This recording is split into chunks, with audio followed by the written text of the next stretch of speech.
ನಮಸ್ಕಾರ ಸ್ನೇಹಿತರೆ. ಕಮಲ್ ಹಾಸನ್ ಅವರ ತಗ್ ಲೈಫ್ ಸಿನಿಮಾದ ಬಿಡುಗಡೆಗೆ ಸಂಬಂಧಿಸಿದಂತೆ ಕರ್ನಾಟಕ ಹೈಕೋರ್ಟ್ನಲ್ಲಿ ವಿಚಾರಣೆ ನಡೆಯುತ್ತಿದೆ.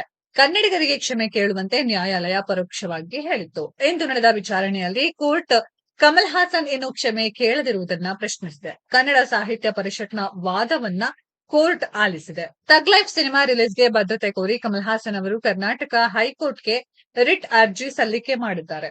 ಈ ಮೊದಲು ಇದರ ಅರ್ಜಿ ವಿಚಾರಣೆ ನಡೆದಿತ್ತು. ಈ ವೇಳೆ ಕನ್ನಡಿಗರ ಬಳಿ ಕ್ಷಮೆ ಕೇಳಿ ಸಮಸ್ಯೆ ಪರಿಹರಿಸಿಕೊಳ್ಳುವಂತೆ ಪರೋಕ್ಷವಾಗಿ ಕೋರ್ಟ್ ಹೇಳಿತ್ತು. ಇಂದು ಮತ್ತೆ ಅರ್ಜಿ ನಡೆಸುತ್ತಿರುವ ಕೋರ್ಟ್ ಇನ್ನು ಕ್ಷಮೆ ಕೇಳಿಲ್ಲವೇ ಎಂದು ಪ್ರಶ್ನೆ ಮಾಡಿದೆ. ಈ ಪ್ರಕರಣದಲ್ಲಿ ಕನ್ನಡ ಸಾಹಿತ್ಯ ಪರಿಷತ್ ಅರ್ಜಿ ಸಲ್ಲಿಕೆ ಮಾಡಿದೆ. ಈ ವೇಳೆ ತಮ್ಮ ವಾದ ಕೇಳುವಂತೆ ಅರ್ಜಿಯಲ್ಲಿ ಕೋರಲಾಗಿದೆ. ಆಗ ಹೈಕೋರ್ಟ್ನ ಏಕ ಸದಸ್ಯ ಪೀಠದ ನ್ಯಾಯಮೂರ್ತಿ ಎಂ ನಾಗಪ್ರಸನ್ನ ಅವರು ಇನ್ನು ಕ್ಷಮೆ ಕೇಳಿಲ್ಲವೇ ಎಂದು ಪ್ರಶ್ನೆ ಮಾಡಿದ್ದಾರೆ.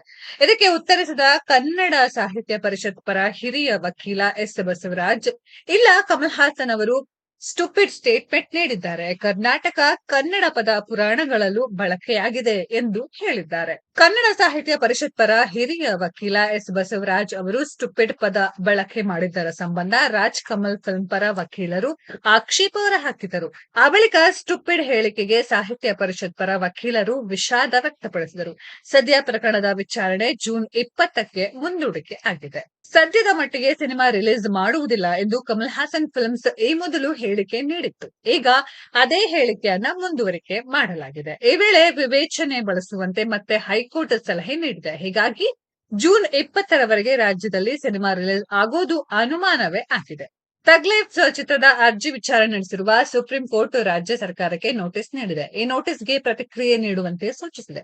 ಈ ಮೊದಲು ಅರ್ಜಿ ವಿಚಾರಣೆ ಮಾಡಲು ಸುಪ್ರೀಂ ಕೋರ್ಟ್ ನಿರಾಕರಿಸಿತ್ತು. ಈ ಪ್ರಕರಣವನ್ನ ಹೈಕೋರ್ಟ್ನಲ್ಲಿ ಬಗೆಹರಿಸಿಕೊಳ್ಳಲು ಸೂಚಿಸಿತ್ತು. ಆದರೆ ಸಂಧಾನದ ಮೂಲಕ ಪ್ರಕರಣ ಬಗೆಹರಿಸಿಕೊಳ್ಳಲು ಹೈಕೋರ್ಟ್ ಸೂಚಿಸುತ್ತಿದೆ ಎಂದು ಕಮಲ್ ಹಾಸನ್ ಪರ ವಕೀಲರು ಸುಪ್ರೀಂಗೆ ತಿಳಿಸಿದ್ದರು. ಹೀಗಾಗಿ ಸುಪ್ರೀಂ ಕೋರ್ಟ್ ಅರ್ಜಿಯನ್ನ ವಿಚಾರಣೆ ಮಾಡಿದೆ. ಸ್ನೇಹಿತರೆ, ಇದರ ಬಗ್ಗೆ ನಿಮ್ಮ ಅನಿಸಿಕೆಯನ್ನ ಕಮೆಂಟ್ ಬಾಕ್ಸ್ ಅಲ್ಲಿ ಕಮೆಂಟ್ ಮಾಡಿ.